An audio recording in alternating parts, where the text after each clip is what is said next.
नमस्ते। आजको यस भिडियोमा हामी टिकको बैंक स्टेटमेन्ट सिंक फिचर कसरी प्रयोग गर्ने भन्ने हेर्नेछौँ।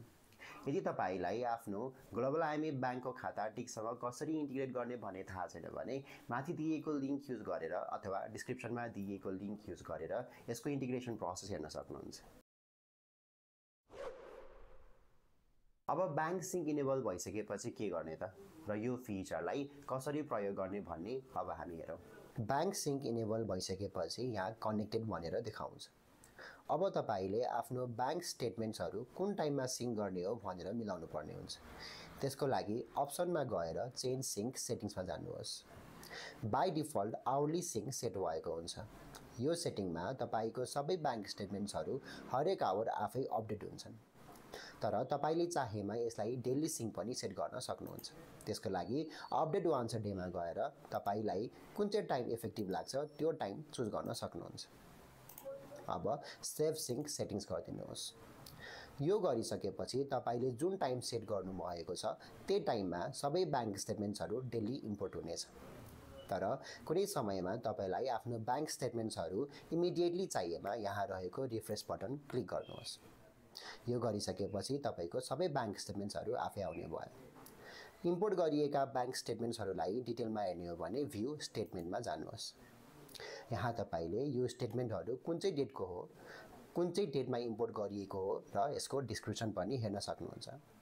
यदि यो अमाउन्टहरु डिपोजिट गरिएको हो भने प्लसमा देखिन्छ भने पेमेन्ट गरेका अमाउन्टहरु सबै माइनसमा देखिन्छ। अब बैंक स्टेटमेन्ट्सहरु सिंक भइसकेपछि के गर्ने त र यो फिचरलाई कसरी प्रयोग गर्ने भन्ने कुरा हामी हेरौँ। यो फिचरले सबैभन्दा सजिलो त ट्रान्ज्याक्सन्स रेकर्ड गर्ने प्रक्रियालाई बनाउँछ।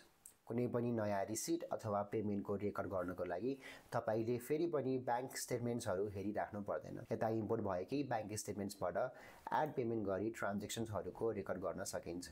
यदि यो ट्रान्ज्याक्सन अमाउन्ट डिपोजिटको हो र कुनै कस्टमरबाट रिसिभ भएको भने तपाईले यतैबाट कस्टमर पनि सिलेक्ट गर्न सक्नुहुन्छ। र यहीबाट टीडीएस को एन्ट्रीको साथसाथै यो अमाउन्ट कुन चाहिँ इन्भोइसको लागि एलोकेट गर्ने हो त्यो पनि यतैबाट सिलेक्ट गर्न सक्नुहुन्छ। यदि यो पेमेन्ट कस्टमर बाहेक अरु कुनै स्रोतबाट आएको हो भने तपाईले यतैबाट त्यो अकाउन्ट पनि सिलेक्ट गर्न सक्नुहुन्छ। र सेभ एन्ड अप्रुभ गर्नुभयो भने यो ट्रान्ज्याक्सन सेभ एन्ड अप्रुभ हुनुको साथसाथै रिकन्साइल पनि हुन्छ। त्यस्तै पेमेन्टको रेकर्ड गर्नको लागि पनि यतैबाट गर्न सकिन्छ। यदि यो पेमेन्ट सप्लायरलाई गर्नु भएको हो भने सप्लायरहरु पनि यतैबाट सेट गर्न सकिन्छ। यहाँ टीडीएस को एन्ट्रीको साथसाथै बैंक चार्जेसको एन्ट्री पनि गर्न सकिन्छ र यो पेमेन्ट कुन चाहिँ बिलको लागि एलोकेट गर्ने हो त्यो पनि यतैबाट सिलेक्ट गर्न सकिन्छ। यदि सप्लायरलाई बाहेक अरु कुनै अकाउन्टको लागि पेमेन्ट गरिएको भने पनि यतैबाट राख्न सकिन्छ। यदि पेमेन्ट गरिएको अमाउन्टलाई डिफरेन्ट अकाउन्टमा स्प्लिट गर्नु परेमा स्प्लिट अप्सन युज गरेर स्प्लिट पनि गर्न सकिन्छ।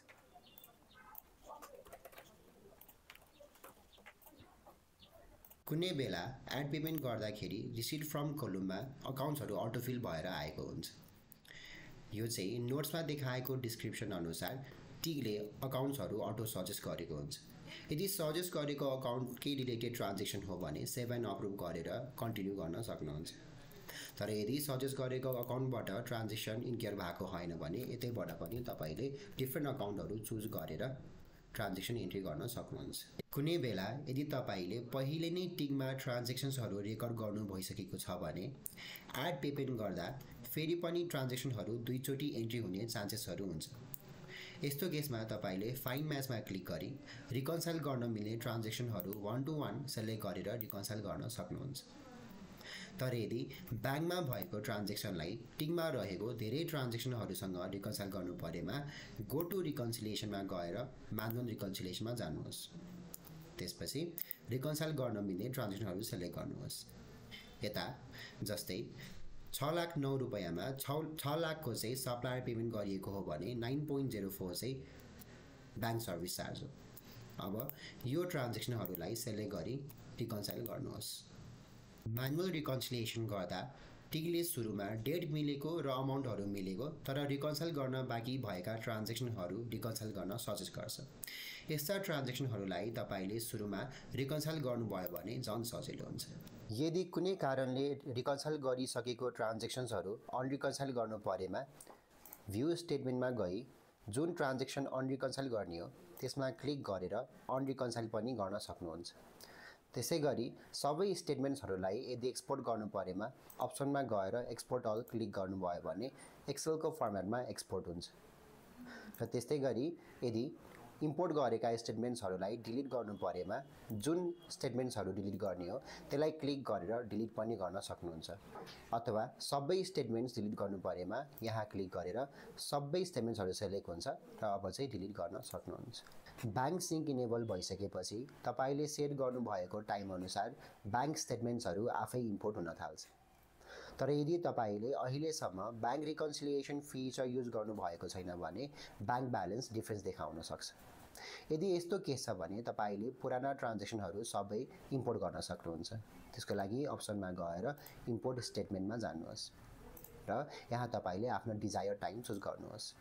टाइम चुज गर्दाखेरि तपाईले म्याक्सिमम 1 वर्षसम्मको मात्र चुज गर्न सक्नुहुन्छ।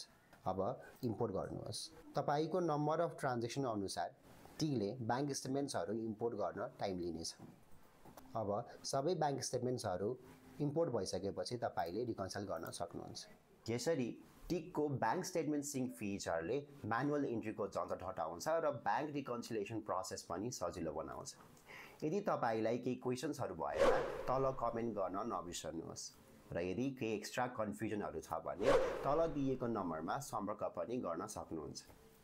यस्तै ट्युटोरियल भिडियोजहरू हेर्नको लागि टिकको युट्युब च्यानललाई सब्स्क्राइब गर्नुहोस्। धन्यवाद। ठीक छ, सब ठीक छ।